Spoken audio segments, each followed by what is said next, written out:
Такава драма се разигра в душата ми, че изтичах за съвет при отец Джозеф. Винаги съм се вслушвал в съветите на този свещеник. Спрямо мен той е чувствителен и затрогнат, тъй като е разбрал, че го търся не заради Бог, а заради него самия. По този въпрос е извънредно докачлив. Ако аз бях свещеник, щях да се сблъскам със същото затруднение. Винаги щях да се чувствам, сякаш обичат не точно мен. То е същото като онези мъже, които ги канят навсякъде заради красивите им жени.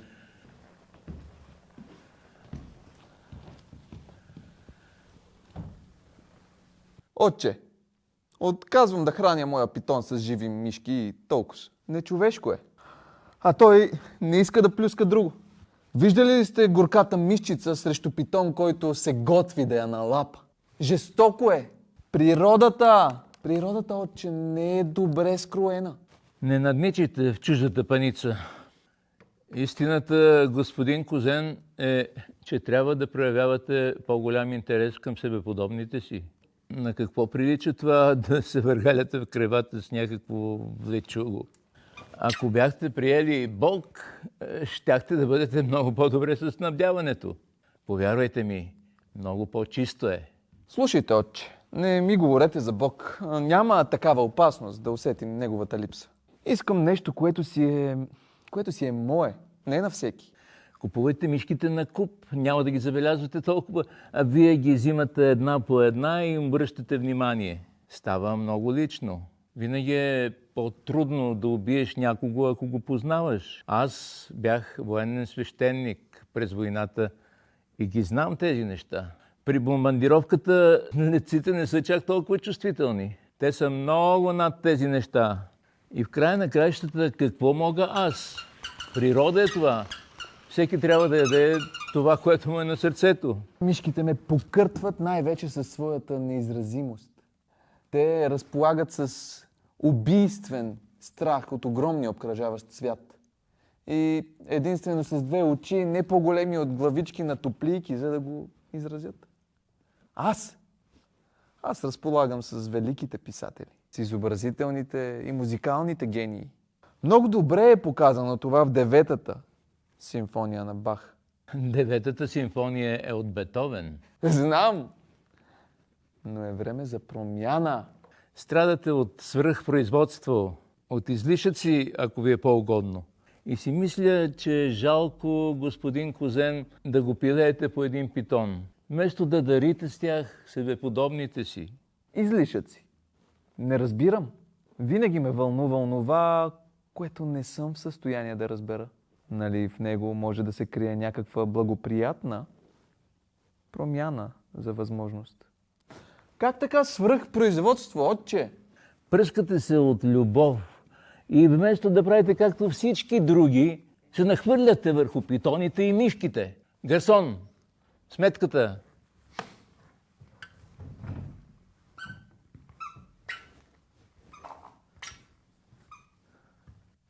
Размаза ме и ме остави на тротуара като един фас. Преглътвах своите улики за човечност, за да не се издам.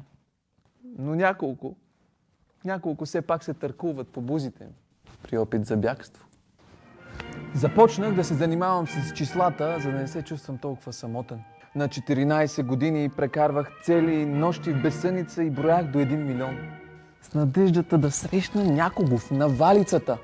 Накрая стигнах до статистиката. Казаха, че съм имал дарба към големите числа, исках да си го създам като навик. Да наделея ужаса.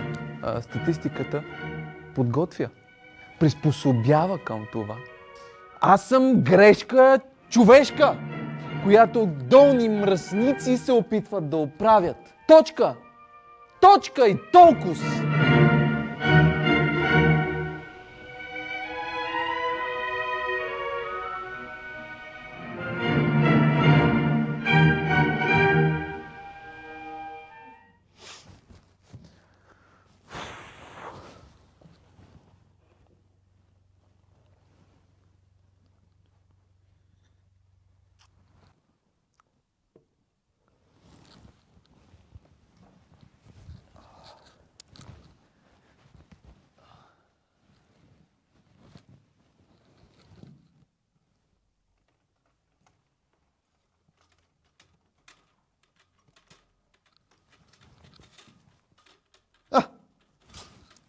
Ето го професор Цурес.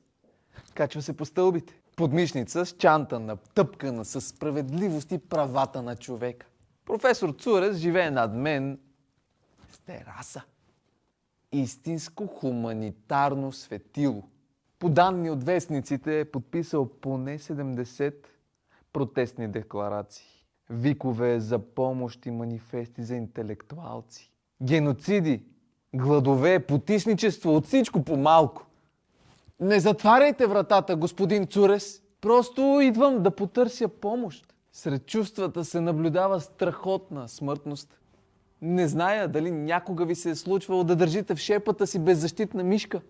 Но вие очевидно си имате милиони хора, които гинат от глад, а това обязателно въодушевява. Ще добавя, че телевизията предлага на всеки да се утеши с безогледни жестокости. Известно ми е, че 50 000 африканци отново умряха от глад, за да ни отвлекат вниманието, но това не ми оказа въздействие. Искам да кажа, че съм си пак толкова нещастен, колкото бях и преди. Това ми е чудовищното. Не затваряйте вратата, господин Цурес! Очевидно не можеш да пукнеш от ужас, ако нямаш основание за надежда.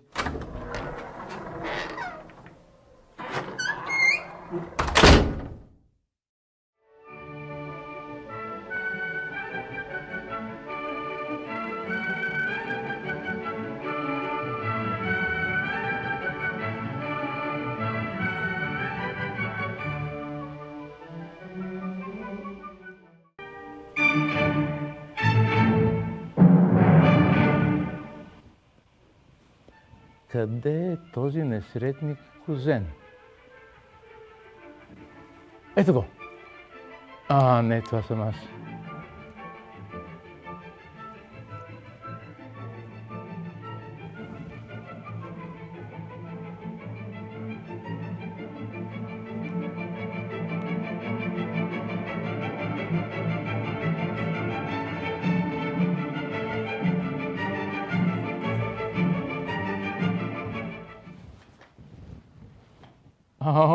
Приятелю. До работната ми маса има голям кош за моите любовни писма. Все там ги хвърлям, щом ги напиша. И изведнъж чувам, че прислужницата ми надава страхотен вой. Втурвам се. Питона ми стои изправен в коша за хартията. Полюшва се дружелюбно и гледа женицата. Тя се затресе, после се плесна на пода, а когато се съвзе, заяви, че съм садист и ексхибиционист. Аз просто и показах питона си. Дори нарочно я повиках, за да свикне с него. Но той изтръква неочаквано.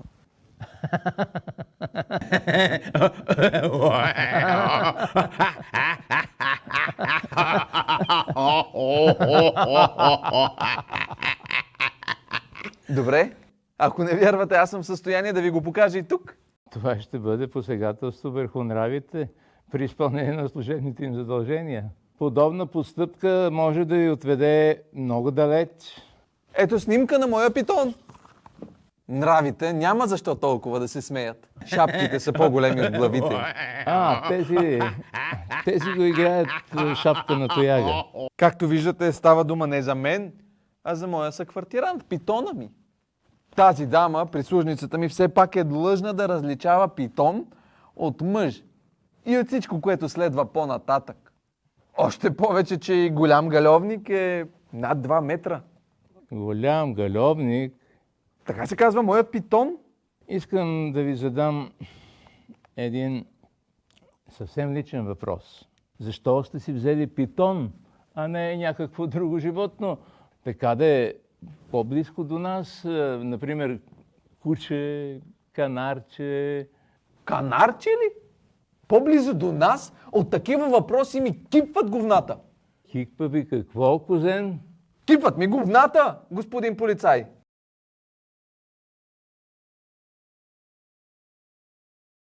Все пак един питон не е нещо, което вдъхва топли чувства у себеподобните си, т.е. у себеподобните ни. Господин инспекторе, то не става по избор, както ви е известно. Мисля, че е същото, което във физиката му викат свързващи се атоми. Искате да кажете, Да, срещаш или не срещаш. Аз няма да седна като някой да пусна обява във вестника, че търся девойка от добро семейство, 1,67 м, светло кестенява, с сини очи, щипано с ле. О, и да обича Деветата симфония от Брамс. от Бетовен. Деветата симфония, ако не се лъжа, е дело на Бетовен. Зная, но е време за промяна. Срещаш или не срещаш.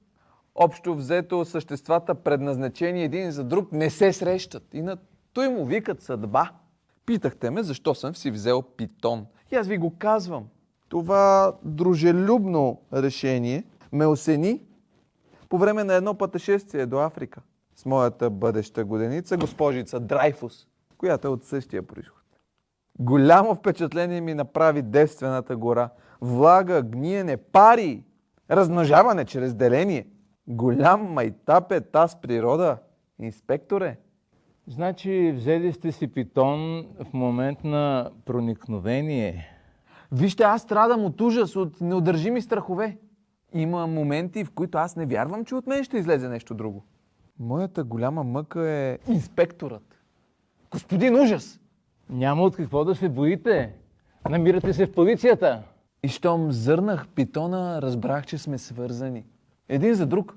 До такава степен се беше увил около себе си, че виждах как се опитва да изчезне, да се скрие. Толкова го беше страх.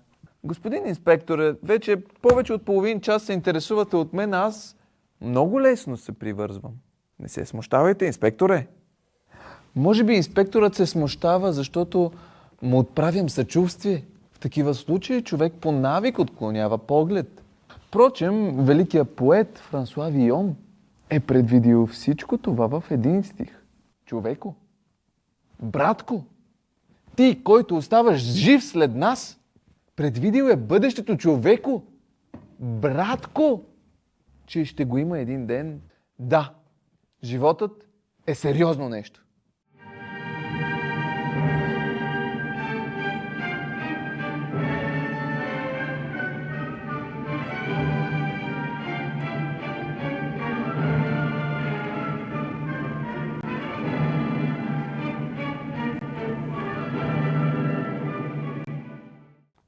Навярно, един питон не е достатъчен, но аз на равно нога притежавам и асансьор с госпожица Драйфус. Тя е много красива, мога да я разкрася обаче и още повече във въображението си.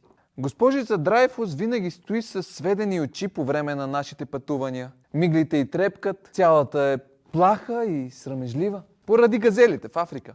Между нас се е установила мълчалива и нежна връзка, изпълнена с свянове и деликатеси. Ще заявя, че щастието се познава по мълчанието. Когато единението е добро, истинско и без преструвки, само мълчанието е в състояние да го изрази. От 10 месеца всяка сутрин се качвам с госпожица Драйфус в асансьора. И всяко пътуване ми дава утешително обещание, че 2 е равно на 1.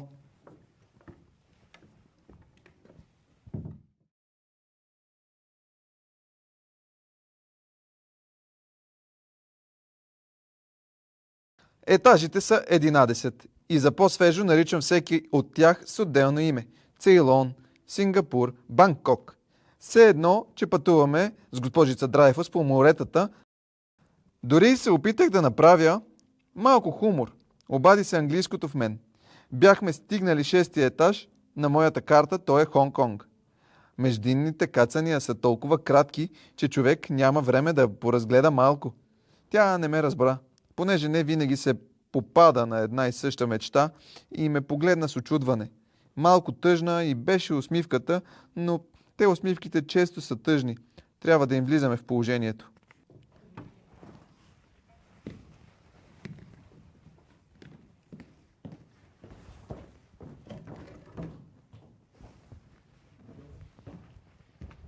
От друга страна, посещавам редовно милосърдните курви и употребявам тази дума в нейното най-благородно значение. Цялата ми признателност. Когато полагат грижи за мен, Внезапно се чувствам оборудван с още две ръце. Веднъж попитах една милосърдна курва какво мисли за моя физически вид.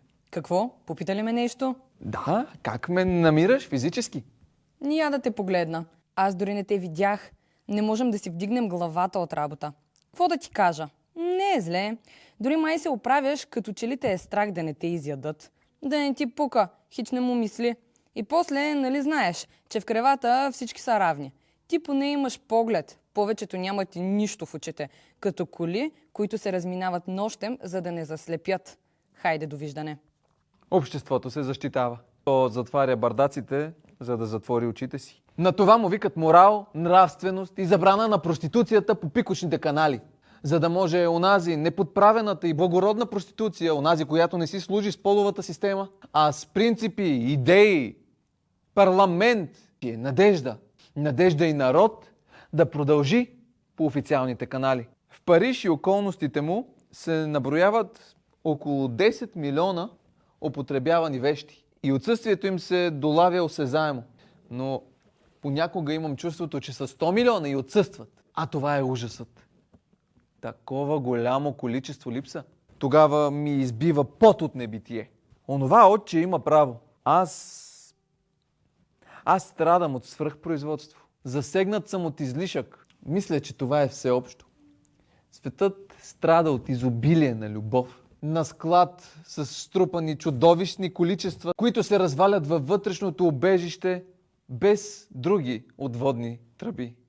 Освен пикочополовите канали. От друга страна, знам, че някъде в Сибир има река на име Амур. Според един неотдавнашен вестник, мушиците спирали движението по пътищата, защото се размазват на предните стъкла на автомобилите, които ги заварват в разгара на сватбения танц.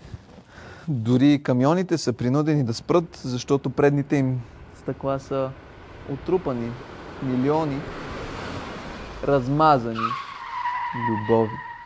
Това огромно количество любов ме покърти. Сънувах сватбен танц с госпожица Драйфус. Към полунощ се събудих и се опитах отново да настигна съня си, но сънувах само камиони. Това е то кошмар, както често им се случва на сънищата.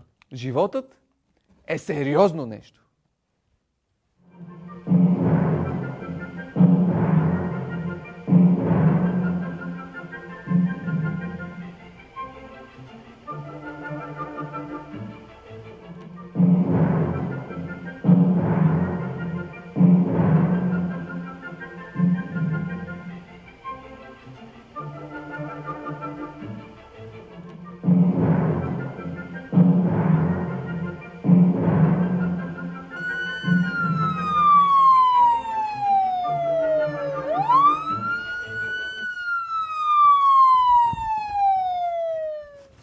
Къде е? Къде е? Стари приятелю, какво? И тогава не намерих голям галевник. Кога тогава? Тогава Тогава. Добре.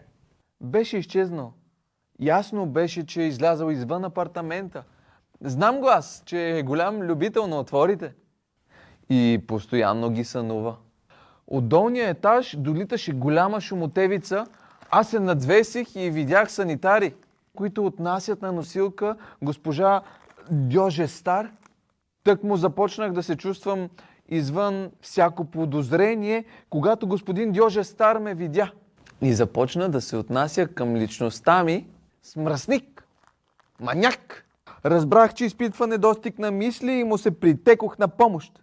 Подсказах му пешеходец, лайноходец, плювало. А той не разбра, че съм му подхвърлял идеи. Реши, че съм го обидил лично. Разкажете подробно за случая.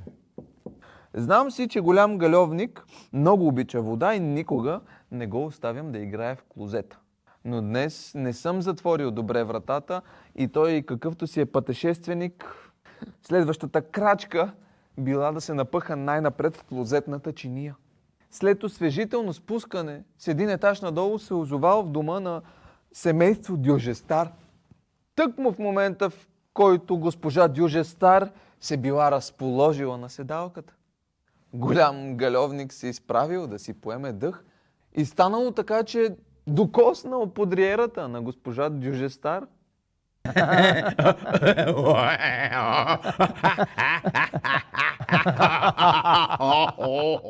Госпожата е много сдържана. Скуска музиката и тънката бродерия.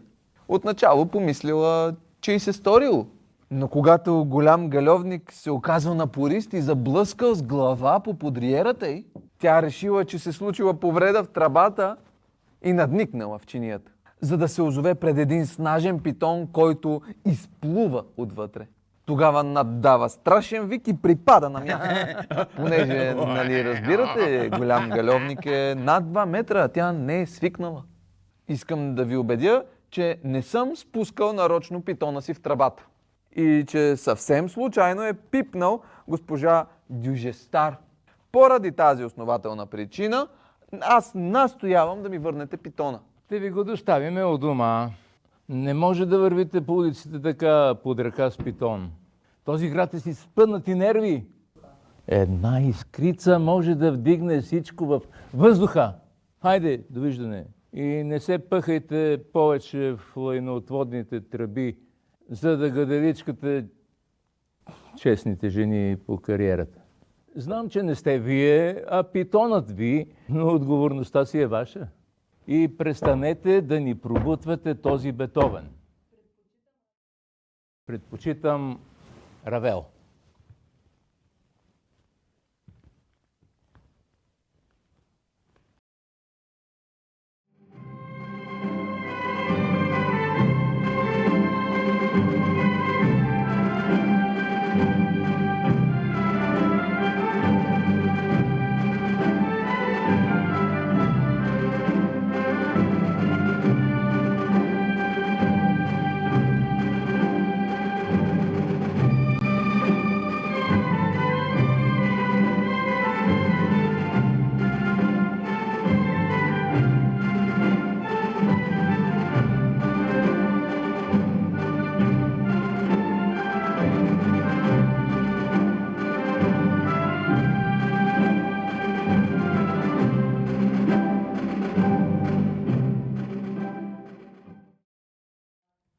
Днес дойдох по-рано в службата, за да чакам госпожица Драйфус пред асансьора.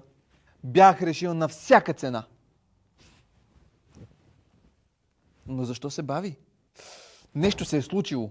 Вече започва да ми кипват губната. Кипва ви какво, козен? Говната, господин началник! И то от дъното на душата. Разбира се, ако стиснеш много силно, ако се вкопчиш. Но аз мисля, че вратите трябва по-лесно да се отварят. Госпожица Драйфус замина за Гвиана. Бях обзет от такава нужда, от нежност и любов, че се запътих към милосърдните курви.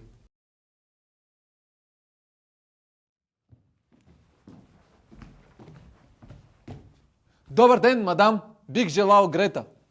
Грета не е на смяна, но имам други очарователни девойки. Сега ще ви ги покажа. Ето, госпожица Драйфус е от Африка.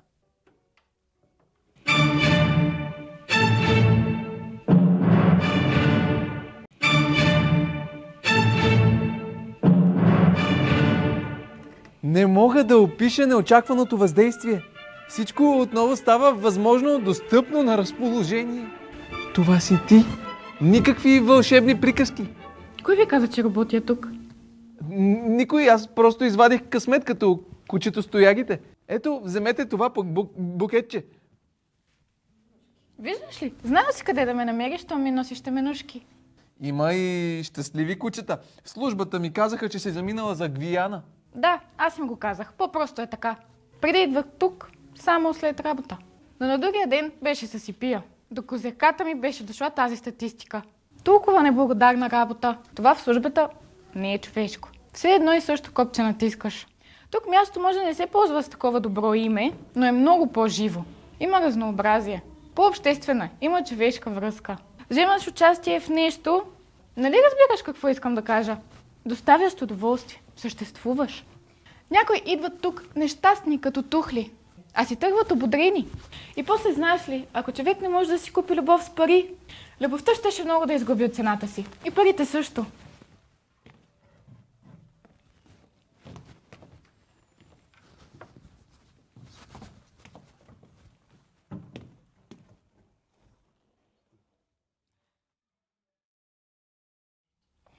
Кажи ми, ти защо живееш с питон? Имаме избирателни склонности. Направи ми един голям галевник. Стисни ме колкото сила имаш, любов моя. И тя ме прегърна колкото сила имаше в ръцете си.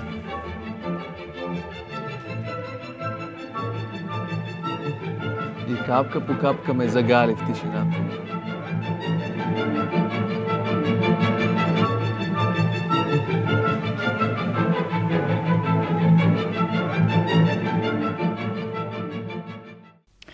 Още не си ми казал, защо държиш питон у дома си. То е нещо подобно. Подобно на какво? Подобно на това.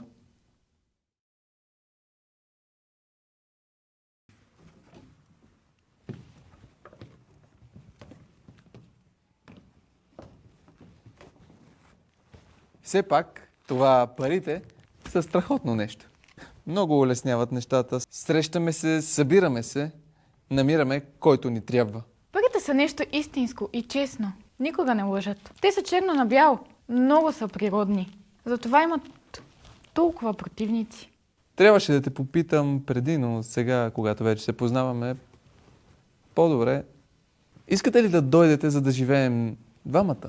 Заедно. Ще дам питона в зоологическа градина, кълна се. Не, много сте мил, но аз държа на свободата си. А и ми харесва това, което върша. Аз въодушевявам, имам си роля, помагам на хората в живота. И после, щом плащат за мен, знам, че си струвам нещо. Колко са жените, които имат някаква стойност? Повечето го правят ей така. Проституират, пилеят се, лягат за нищо. Не, на мен си ми харесва. Пак може да идвате тук. Аз не съм толкова взискателен. В едно семейство всеки трябва да бъде уважаван като личност. Не, много сте мил, наистина.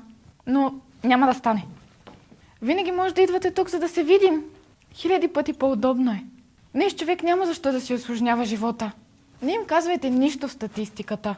Ако искате да знаете, там ме беше срам от това, което върша, а не тук. Хайде, до скоро виждане. До скоро виждане. Не е само госпожица Драйфус на този свят.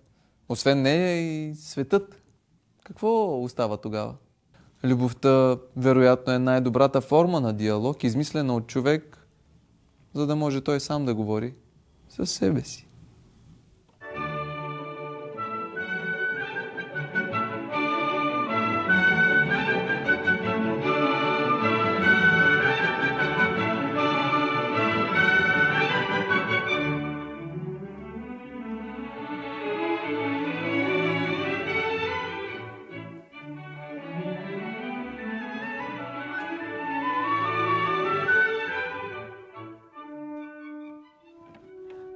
Днес излязох без черни очила и видях как по всички касапски ченгели месото запява със свой собствен глас.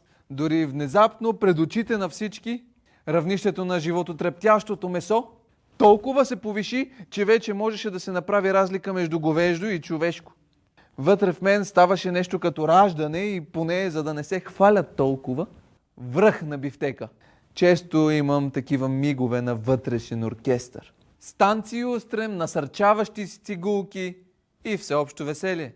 Щом се сетя за всичките богатства на дружелюбието, за скритите съкровища, които трябва просто да изровим, за 10 милиарда острова на съкровищата, обливани от голямата река Амур. Достатъчно е да поемеш една мишка в шепата си, за да го усетиш.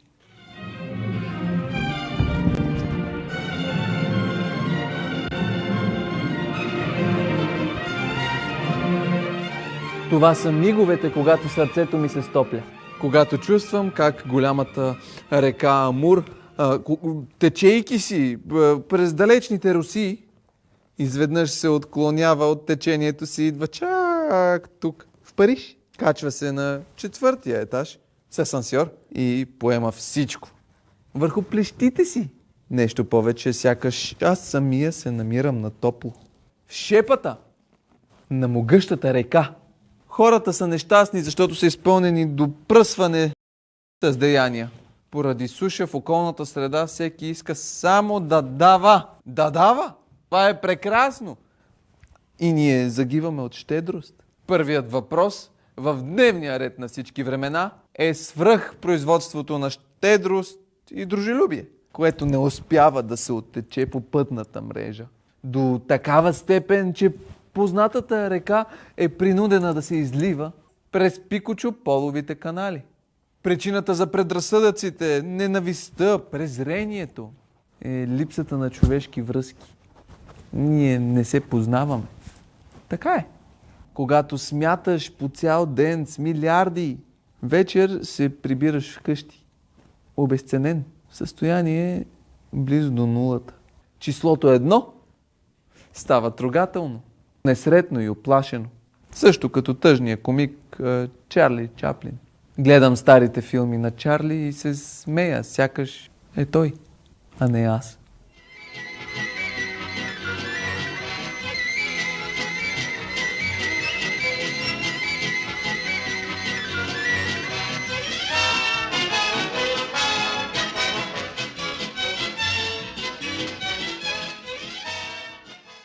Ако бях важна клечка, щях да наредя числото 1 винаги да се играе от Чарли. С бомбето и бастунчето, гонен от дебелата нула, която всячески се мъчи да предотврати 1 да стане 2. Тя иска 1 да бъде 100 милиона. По-малко не изстигат, защото за да е рентабилно, трябва да е народонаселено. Иначе сделката няма да е изгодна и никой няма да отиде да се влага в банките със сперма.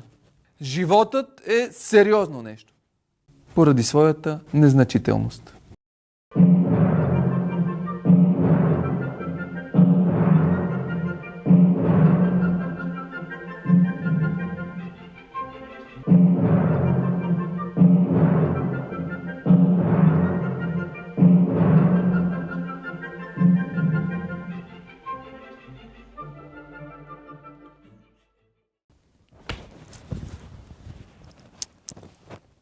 Но се срещат всякакви дреболии. Някоя лампа малко по малко се развива под въздействие на външното движение. Някой бърка етажа и чука на твоята врата. Разнася се дружелюбно гъргорене в радиатора. Звънва телефонът. Жано, ти ли си скъпи? И ти стоиш един безкраен миг. Така. Усмихнат. Без да отговаряш. Колко му е да бъдеш за малко Жано и скъпи в една страна с толкова много отсъстващи вещи, няма опасност от липса. Много добре това е изразено в 9-та симфония на Бетовен.